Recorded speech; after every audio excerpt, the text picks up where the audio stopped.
વિનતી જીવનમાં દરેક જગ્યાએ કરીએ છીએ. કોઈ માણસ જોડે નમવું એના કરતાં ખુદથી જાતે નમી જવું ને એ દુનિયાનું બેસ્ટ સોલ્યુશન છે.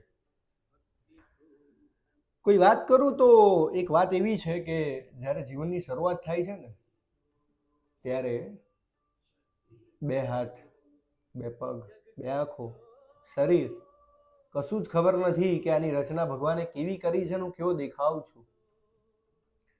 પણ અંતિમ સમયે જ્યારે આંખો બંધ થાય છે ને ત્યારે પણ આ આંખો ખાલી બંધ થઈ જાય છે. ત્યારે આંખો જ્યારે જન્મીએ છીએ ત્યારે આંખો ખુલે છે અને જ્યારે અંતિમ સમય હોય છે ત્યારે આંખો બંધ કરીએ છીએ. આ જ જીવનનો ફરક છે, જીવન જીવવાનો અને એક મૃત્યુ દર.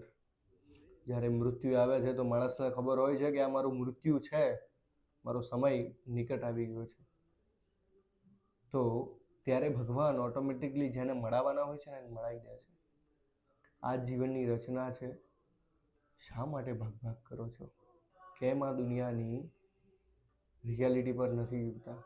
એક્સેપ્ટ રિયાલિટી અને દુનિયામાં ખુદથી ખુદને શોધો, દુનિયાને ન શોધો. પોતાના પર બિલીવ કરો, દુનિયા પર નહીં. પોતાના બિલીવ કરતાં આખી દુનિયા જાતે બદલી શકશો. રાધે રાધે.